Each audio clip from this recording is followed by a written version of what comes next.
In the process of sharing my research with others, I've learned there's a lot of confusion about what hazing is and what it isn't. My goal in this 6 minutes is to increase your knowledge about hazing so we can work together to prevent its harm and in the process promote positive and healthy group membership and leadership experiences. Let's begin by taking a closer look at the definition. Hazing is any activity expected of someone joining or maintaining membership in a group that humiliates, degrades, abuses, or endangers them, regardless of their willingness to participate. At its core, hazing is ultimately about an abuse of power. This abuse undermines the values and goals of education, and hazing can cause physical and psychological harm and even death. It can breed mistrust among group members and teammates, and cause enduring pain and contribute to abusive school environments where other forms of interpersonal violence, like bullying, are more likely to thrive. Hazing often goes unnoticed, though, until it's too late, until a tragedy occurs or an incident makes headlines, like in Massachusetts, where rookies on a football team were expected to drink urine, or in Florida, where new band members were called into a dark hallway while veteran members threw drumsticks and mallets at them. In Chicago, where girls on an athletic team beat each other with baseball bats, causing lacerations and broken bones. In Maine, where rookies were chased, held down, and beaten with wiffle ball bats to the point of drawing blood. In Massachusetts, New York, New Mexico, New Jersey, and other locations, rookies have been sexually assaulted in locker rooms with broomsticks, baseball bats, or other implements. Despite the headlines, however, many people underestimate the extent to which hazing occurs. 2 national studies indicate that nearly half of high school students experience hazing. And research reveals that some hazing occurs in public, and victims of hazing often report it to family and friends, but rarely to school officials. In college, more than half of students who belong to student organizations and teams experience hazing. Since these groups also function as leadership laboratories for students, hazing can be understood as a leadership problem. And so working to prevent hazing is actually a leadership opportunity.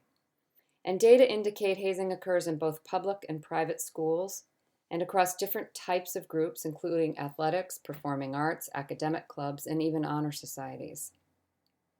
Eliminating hazing can enhance the skills needed for healthy and positive group experiences. This matters now and can also pay dividends down the road. For example, a recent study of group dynamics at Google found that psychological safety was perceived to be the #1 factor contributing to successful work teams. So even while hazing runs counter to positive group dynamics and undermines the missions and values of educational institutions, preventing it can be challenging, especially when there's a major disconnect. That disconnect is illuminated by the fact that 9 out of 10 of the students who experienced hazing did not consider themselves to have been hazed. What helps to explain this disconnect? First, hazing is often minimized and normalized in our culture. We see this play out with the many euphemisms used in place of the word hazing. It is not uncommon, for example, to hear people dismiss hazing saying, "No, that wasn't hazing, that was just a tradition or just a prank to promote team unity or group bonding." The widespread minimization of hazing can also contribute to confusion about when behavior crosses the line into hazing. To help clarify, focus on 3 key components. First, hazing is behavior expected of someone joining or maintaining membership in a group. Second, it's behavior that causes harm or risks causing harm. And third, it can happen regardless of a person's willingness to participate. That third point acknowledges the power dynamics that occur in a group context, where the combination of peer pressure and a person's strong desire to belong to a group can produce a coercive environment where true consent can be called into question. Like other forms of abuse, hazing occurs on a spectrum. Typically, only the most extreme cases of hazing are recognized as totally unacceptable. Other types of hazing occur with greater frequency, yet are often overlooked or minimized.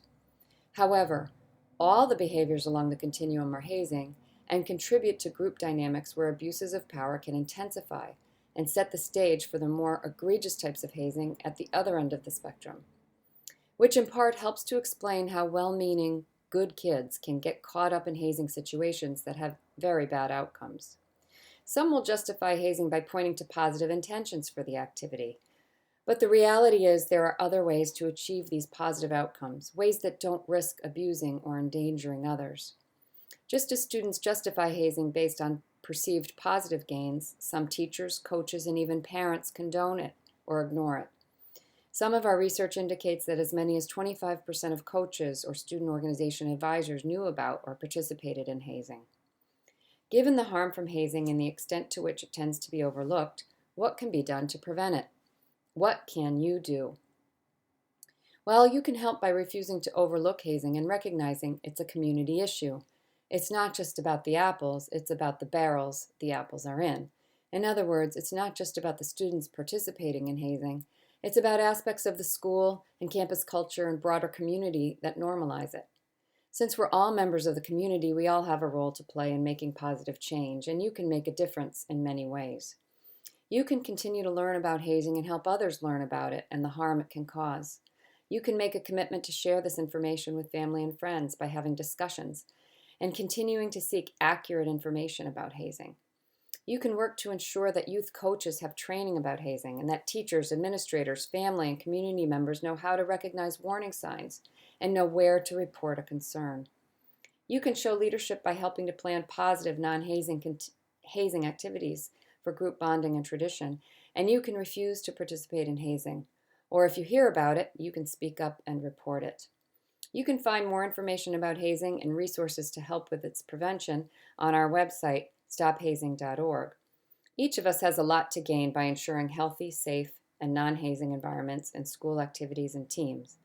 I urge you to join us in working to end hazing and in the process, promote positive leadership, group membership, and ultimately a better world. Thank you.